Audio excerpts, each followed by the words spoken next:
Bienvenue sur Parents en Or, la chaîne des parents humains en phase de révolution intérieure. Je t'accompagne sur ce chemin sur lequel je me trouve aussi. Je partage avec toi mes réflexions, mes prises de conscience et tous les éléments qui me permettent d'éveiller mon esprit et d'éclairer ma parentalité.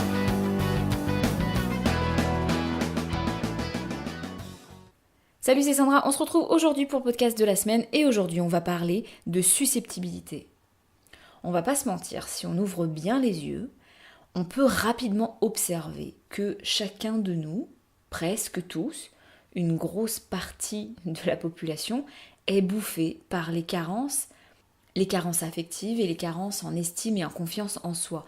On a notre être qui est mis à nu, qui n'est plus protégé et qui se sent tout fragile devant les autres. On prend les flèches directement en plein cœur, parce que le bouclier nous manque. Imagine-toi, t'es un chevalier, t'es cerné, t'es entouré d'autres chevaliers qui sont potentiellement ennemis, tu sais pas. Ils ont des lances et des épées, et toi, t'as pas d'armure et t'as pas de bouclier. Comment tu te comporterais dans cette situation ? Probablement que tu te mettrais en position de défense et tu te préparerais à attaquer. Tu serais sur le qui-vive, tu serais en survigilance, parce que tu te sentirais en danger, entouré de personnes qui pourraient te blesser facilement. Tu sais pas si ces chevaliers qui t'entourent vont t'attaquer ou pas. En tout cas, elles ont des armes et tu sais pas si elles vont t'attaquer ou pas. Du coup, tu te mets forcément en position de défense et de contre-attaque. C'est comme ça que ça se présente quand nos protections, qui sont l'estime, la confiance et la puissance personnelle, nous manquent. Or, on est dans une société où l'éducation et le rapport à l'enfant détruit l'estime et la confiance qu'on avait tous quand on était petit. C'est là que naissent nos comportements que j'appelle maladroits. Parce qu'en fait, ce sont des comportements qui cherchent de façon inadaptée, de façon maladroite, à récupérer, à réparer ce qui nous manque pour être en totale sécurité et bien-être. Et c'est là, notamment, entre autres, que naissent nos susceptibilités. Je pense que contrairement à des tas d'idées et concepts qu'on entend un peu partout, en philosophie, en psychologie ou en psychanalyse, notre cerveau, il cherche pas 15 000 choses. Il veut qu'on vive le plus longtemps possible et il n'a pas d'autre but que ça. Habituellement, dans tous ces domaines d'analyse de l'être humain, on drape nos intentions de tas d'idées supplémentaires. On rajoute à nos cerveaux et à notre être des tas de concepts, des espèces de théories sur, par exemple, l'ego, les perversions innées, des recherches volontairement de méchanceté, etc. C'est ce que j'appelle des draperies, en fait. On habille l'être humain de tas d'explications, parfois assez perchées, qui justifieraient nos comportements. Pour moi, c'est des idées assez fumeuses, en fait, qui sont des théories basées sur rien, à part un point de vue souvent perverti de l'humain. Et à mon avis, l'esprit humain, le cerveau, n'a pas d'intention vicieuse ou étrange. Il cherche à nous faire vivre.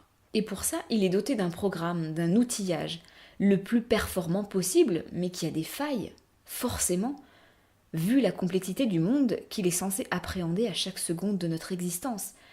Et je crois pas que le programme initial du cerveau soit très complexe. Il a des buts assez simples en réalité.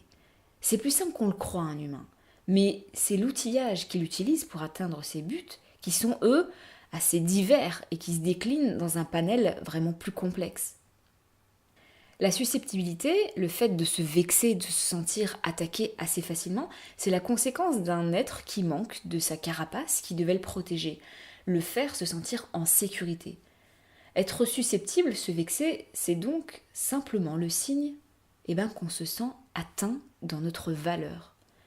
Une parole qui sera dite ou non dite, un acte qui sera fait ou pas fait, peut, du coup, facilement atteindre notre valeur, nous faire du mal.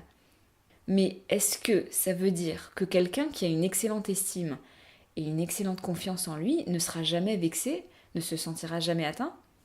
Alors déjà, j'aimerais pouvoir rencontrer ce genre de personnes, parce que je ne suis pas sûre que ce soit quelque chose de très répandu. Mais je pense que non, c'est impossible de n'avoir aucun coup de mou. L'estime et la confiance, c'est pas des valeurs qui sont fixées en fait. Ça bouge beaucoup tout au long de la vie.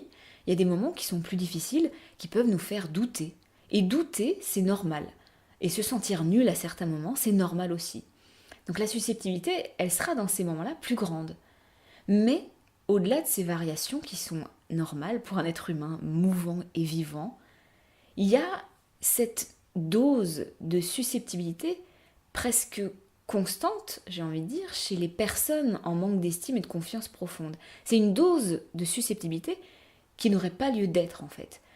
Et honnêtement, je crois pas justement avoir encore croisé un humain qui n'était jamais susceptible et qui ne prenait jamais les choses personnellement et qui ne doutait jamais de sa valeur. Notre susceptibilité, elle est toujours corrélée à la valeur que l'on se donne à l'instant T. Si quelqu'un fait une remarque sur l'horrible couleur bleue de tes cheveux atroces, alors que tes cheveux ils sont juste châtains, tu te sentiras probablement pas atteinte parce que tu sais que c'est une remarque qui est complètement fausse. Non, t'as pas les cheveux bleus, donc tu n'es pas vexé par ça. Mais si quelqu'un te dit que t'es vraiment trop nul en bricolage et que tes étagères elles tiennent pas droit, si toi tu les vois parfaitement droites, tes étagères, tu vas pas te sentir attaqué, probablement pas. Alors que si toi tu les vois un peu penchées, tu te sentiras probablement plus facilement atteint. Quand on prend personnellement une remarque, on peut se demander quel fond de vérité on attribue à cette remarque. Est-ce qu'au fond du fond, hein, là où on n'ose pas le dire aux autres, tu sais, on a tous une part de fond bien caché, de jardin secret, de mystère qu'on ne dévoilera pas. On a trop honte, ou en tout cas on trouve que c'est une part de nous trop fragile. Est-ce qu'au fond, là, dans cette boîte de choses secrètes, est-ce qu'on pense pas qu'elle est vraie, cette remarque qu'on nous a faite et qui nous blesse, et qu'on se sent pas nul au fond? Dans le monde dans lequel on est entouré de susceptibilité partout autour de nous. Moi, toi, les autres, on se vexe, on se contrarie, on s'agace et on juge. On se juge nous et on juge les autres constamment. Parfois sur juste un mot, juste un geste. Et on attribue même notre valeur selon que la personne en face de nous aura dit un mot de politesse ou pas. On se vexera, par exemple, si la personne ne répond pas à notre bonjour. Mais parfois de façon super profonde. Hein. Ça peut aller jusqu'à ne pas l'apprécier du tout, cette personne, juste parce qu'elle n'aura pas répondu à notre bonjour. Les vexations, elles sont omniprésentes en fait dans notre monde. Les susceptibilités, c'est universel. Les délicatesses qu'il faut tous constamment prendre partout, avec tout le monde, elles sont à la fois énergivores et à la fois inexorablement toujours insuffisantes, puisque malgré la constante importance qu'on donne tous en majorité, on donne tous en majorité de l'importance au respect, à la gentillesse, à la politesse, au fait de ne pas vouloir blesser quelqu'un, et bien malgré cette importance qu'on a quasiment tous, on continue de se vexer et de se sentir atteint par des petites choses minuscules le plus souvent. Et toutes ces susceptibilités omniprésentes, elles induisent du coup des problèmes. Elles tendent à nous faire préférer les mensonges et elles encouragent les faux semblants. C'est en grande majorité à cause des susceptibilités que les convenances sociales et l'importance démesurée de la politesse se sont installées en fait. On préfère ne pas entendre une vérité blessante, on préfère faire taire les gens et on préfère que les gens fassent semblant avec nous plutôt que d'entendre et d'accepter ce que ces personnes veulent vraiment ou voient vraiment. Je ne vais pas parler de la franchise ici dans ce podcast, le fait d'être franc, d'être quelqu'un de franc, moi je suis quelqu'un de franc, de direct. Je crois foncièrement pas qu'en fait ce soit nécessaire de donner son avis sur tout, ni même sur les gens. Le monde, il n'a pas forcément besoin de notre avis sur tout. C'est pas une nécessité vitale pour les gens et pour le monde d'entendre notre avis et de dire sans arrêt ce qu'on pense sur des personnes ou sur des situations dans lesquelles on a choisi de faire entendre notre avis à des oreilles qui ne le souhaitaient pas forcément. Dire à quelqu'un franchement que son style vestimentaire, c'est une catastrophe, ou toute autre franchise extrêmement subjective, alors que la personne, elle a rien demandé, c'est pour moi en fait une forme d'agression. C'est une franchise inutile. Les susceptibilités, elles limitent aussi du coup certaines libertés. La liberté d'expression et certaines vérités dérangeantes sont donc cachées dans une culture dans laquelle on est, qui est une culture de la précaution, de la pincette. On repousse, on se révolte et on veut taire certains discours qui sont pourtant parfois emplis de vérité. Par exemple, parler de la culture du viol, non, faut pas trop en parler parce que ça pourrait offenser beaucoup trop d'hommes. Parler des effets néfastes des VEO, Ça pourrait offenser trop de parents, attention, les susceptibilités des parents. Parler de la violence que cache l'élevage d'animaux, ça pourrait contrarier trop d'omnivores, etc. Faut pas trop, attention, faut pas trop blesser les gens, faut pas trop les contrarier. Il y a des discours qui sont empreints de vérité, qui n'ont pas le droit d'être dits parce qu'il faut brosser dans le sens du poil, il faut préserver les personnes et leurs sentiments de culpabilité qu'elles pourraient éventuellement ressentir, leurs émotions personnelles qui vont être désagréables pour elles. Cela dit, tout discours n'est pas forcément bon à dire, mais un discours qui ne prône aucune forme de violence, aucun mensonge ou aucune oppression, c'est un discours qui devrait avoir la liberté d'être dit. Les libertés individuelles, elles sont aussi entravées par toutes ces vexations potentielles qui nous entourent. Nos idées personnelles, nos choix, nos valeurs peuvent très facilement déplaire et vexer d'autres personnes qui n'ont pas fait les mêmes choix. Par exemple, si tu allaites, il ne faut pas trop parler d'allaitement, surtout si la personne qui t'écoute est une femme qui n'a pas allaité, parce que ça pourrait la vexer, elle pourrait se sentir atteinte ou attaquée dans son choix de ne pas allaiter. Un autre exemple, les familles qui font l'IEF, l'instruction en famille, et qui défendent les valeurs que ce choix apporte en fait, et qui défendent les avantages de ce mode de vie, peuvent aussi rapidement vexer les parents qui choisissent de scolariser leurs enfants, ou qui peuvent aussi vexer les instits qui se sentent attaqués dans leurs fonctions. J'ai personnellement déjà vécu ça. Et ce qui se passe, c'est qu'on peut ressentir une pression, ou même une pression visible, recevoir des reproches des personnes qui se sont senties attaquées alors que c'était pas ton intention, et qui du coup vont nous faire porter la responsabilité de leur susceptibilité qui aura engendré un sentiment de culpabilité. Les susceptibilités, elles freinent aussi les avancées. Le statu quo, c'est une espèce de loi presque universelle. Il ne faut pas remuer les choses, il ne faut pas faire travailler les émotions des autres. C'est trop chiant, c'est trop désagréable à ressentir. Et c'est en grande partie parce que la majorité d'entre nous est remplie de susceptibilité que des discours qui permettent de remettre en cause, d'entrer dans des débats constructifs et de faire changer les choses ne peuvent pas être entendus facilement.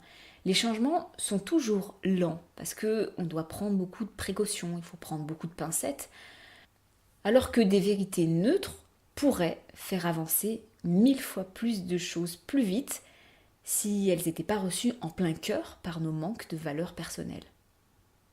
Se sentir vexé, c'est une émotion qui nous dit beaucoup de choses. Qu'est-ce qui se passe à l'intérieur quand je me sens vexée ? Est-ce que je me sens nulle ? Et pourquoi est-ce que je me sens nulle ? Est-ce que la personne en face m'a dit quelque chose de vrai ? Est-ce que je peux arriver à faire la distinction entre les faits, les vérités froides et neutres, et mes émotions qui sont, elles, vives et subjectives ? Cette distinction, j'en parle beaucoup, notamment dans l'épisode 49 qui s'appelle Les deux petites voix, mais aussi, je crois, dans la capsule numéro 2, dans laquelle je parle de la peur des conflits. Et c'est, selon moi, absolument primordial de faire cette distinction pour préserver la valeur que l'on se donne face aux vérités qui sont, certes, parfois dures, mais qui restent malgré tout vraies. Par exemple, je suis une femme petite par rapport à la moyenne des personnes qui vivent dans mon groupe géographique, en France, admettons. C'est donc un fait. Je suis visuellement petite, en fait. Et je ne peux pas transformer la moyenne de mon groupe. J'aurais beau m'offusquer, me contrarier sans arrêt sur les remarques qu'on me fait depuis que je suis enfant, je ne peux pas changer le fait que, pour les gens de mon groupe, je n'ai pas une taille habituellement rencontrée par eux. Je peux à la rigueur les obliger à se taire, mais jamais je pourrais changer ce qu'ils pensent quand ils me voient. Oui, ma taille, c'est pas une taille qui fait partie de leurs habitudes. Ça, c'est le fait brut, neutre et froid que je peux pas changer, ou contre lequel je peux me battre, mais je vais m'épuiser en fait, parce que la moyenne de la taille des Français, elle est ce qu'elle est. Et du coup, mon groupe a l'habitude de voir des gens plus grands, donc forcément, quand ils me voient, forcément la différence saute aux yeux. Donc pour eux, je ne suis pas quelque chose dont ils ont l'habitude, donc forcément ma taille elle va leur sauter aux yeux. Mais tout ça, ça fait pas de moi quelqu'un avec une moindre valeur. Je suis pas moins importante et j'ai pas moins le droit d'exister. Et cette distinction, elle est pour moi vraiment essentielle. Elle permet de diminuer fortement mes ressentis, mes émotions qui montent très vite. et elles diminuent mes susceptibilités sur ce sujet et en même temps, elles permettent de préserver l'image que j'ai de ma valeur. Bon voilà, je vais m'arrêter là pour ce podcast. Je te souhaite une bonne soirée ou une bonne journée et je te dis à très vite. Salut. Retrouve toutes les valeurs qui sont défendues par ce podcast dans la boutique jedennery.com. Tu trouveras le lien en description de cet épisode et je te dis à très vite.